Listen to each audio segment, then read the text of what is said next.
So I understand that you bought a boat. Tell me about this boat. I love a boat. I know.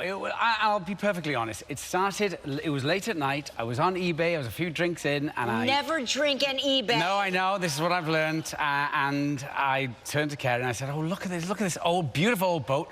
Built in Brooklyn back in the 30s. Same class Ernest Hemingway had. Then we obviously went into all my masculine insecurities. But then I said, I am going to buy the boat. And I bought the boat, and there she is. Oh, that's nice. Yes, if you notice, she's called rarebit. And I'm from Wales, and I don't know if many of you know, there's a dish called Welsh rarebit. And she was named rarebit in 1939. And I was like, this is the gods telling me I should buy this boat. Yes. Which is the greatest... What type of boat is that? She's called a Wheeler Playmate. Oh, yes, she is. Yeah, and she... Yes, she is. She was, yes. Sadly, I think I'm at the moment where I think it's time for me to... You're letting her go? I'm letting her go. Because by this time, you're the only one that wants to go on the boat, right? I'm the only one. I thought I had all these rose-tinted ideas, like the kids will love it, yes. Kerry will love it. No one loved it.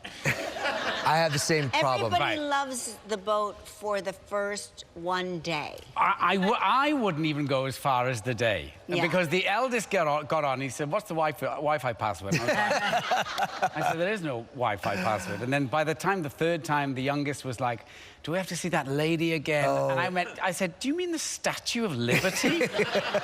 Not the lady. Yeah, do we have to go see that lady again? Those currents are pretty interesting out there. I mean... How do you get in trouble out there, or you manage well? I mean, yes, obviously I'll tell you the lie, that I never got into trouble and everything was literally plain sailing, but it wasn't. It's a very turbulent body of water. It is. And I restored the boat over quite some time, so I had to put her to work, so we chartered her.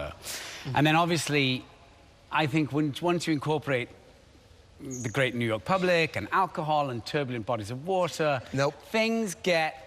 Ruined. Interesting, I was about to say. Yes, ruined. Yeah. More so the threat of, you know, life, I was concerned I would be concerned about that, especially too. when people have seen, you know, Titanic, and they get up on the bow, and you're like, get down! You know, there's a lot of that. There's a lot of that. Your heart will go on. You weren't captaining, right? No, I made a shrewd move of becoming the second mate, and I had this incredible captain, and she was the calm, cool head, and I was the frantic idiot. Well, because you owned the boat. I was the one who was going to get sued, ultimately. Right. Yeah, ultimately. How are your kids now? How old are they? They're 17, 13, and almost 9. Oh, my gosh. They're awful. They're awful people.